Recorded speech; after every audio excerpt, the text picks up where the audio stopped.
मोहल्ले की शादी में अमीर और गरीब सास बहू का पहनावा। सुबह का समय होता है। मोहल्ले की गली में दो घर आमने सामने होते हैं। एक बड़ा पेंट किया हुआ चमकदार मकान जिसके बाहर बड़ी कार खड़ी होती है। दूसरा छोटा उखड़े हुए पेंट के साथ किराए का गरीब सा घर जिसके बाहर साइकिल और एक टूटी कुर्सी रखी होती है। अरे ये सामने वाले तो बस किराएदार हैं, 2 दिन के मेहमान हैं मोहल्ले में। इनके कपड़ों का हाल देखो, लगता ही नहीं कि इंसान है। अरे बहन जी, भगवान सबको खुश रखे, हमें क्या, हम तो जैसे तैसे अपना गुजारा कर ही लेते हैं। हाँ, लेकिन थोड़ा तो ध्यान रखना चाहिए ना, मोहल्ले का नाम खराब होता है ऐसे लोगों से। बाकी औरतें हाँ हाँ में सिर हिलाती हैं। गरीब सास चुप हो जाती है। उसका चेहरा उतर जाता है लेकिन वो कुछ नहीं कहती। क्या करूं, किराए के घर में रहते हैं, अगर कुछ बोल दिया तो कल को निकाल देंगे मोहल्ले से, बस शांति से रहो। वो अंदर चली जाती है। कुछ दिनों बाद गरीब सास खांसते खांसते बिस्तर पर लेटी होती है।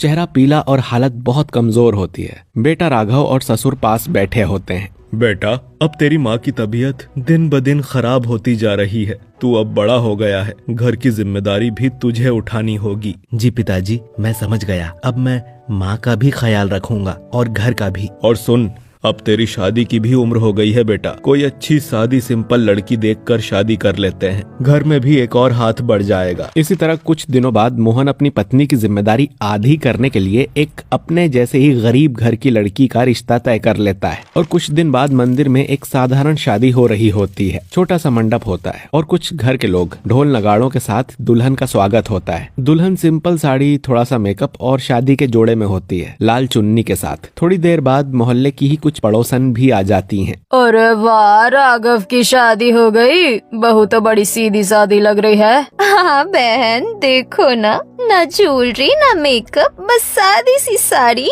इतने में सामने से अमीर सास अपने बेटे और बेटी के साथ आती हैं। सजी धजी भरी साड़ी में होती हैं। अरे राघव की माँ, ये क्या, बहू लाए भी तो ऐसी सादी सुहागन। देखो इसके कपड़े, इसकी साड़ी तो हमारी नौकरानी की भी सच्ची होगी। बाकी औरतें जोर से हंसती हैं। गरीब सास चुप खड़ी रहती है, सिर झुका लेती है। जब मैं अपने बेटे की शादी कराऊंगी ना, पूरे मोहल्ले में शोर मच जाएगा। बड़े बड़े होटल में बारात जाएगी और मेरी बहू होगी एकदम मेरी तरह मॉडर्न, ब्रांडेड ड्रेस, ज्वेलरी, सब कुछ। सामने की औरतें वाह वाह करती हैं। गरीब सास उदासी से कहती है, भगवान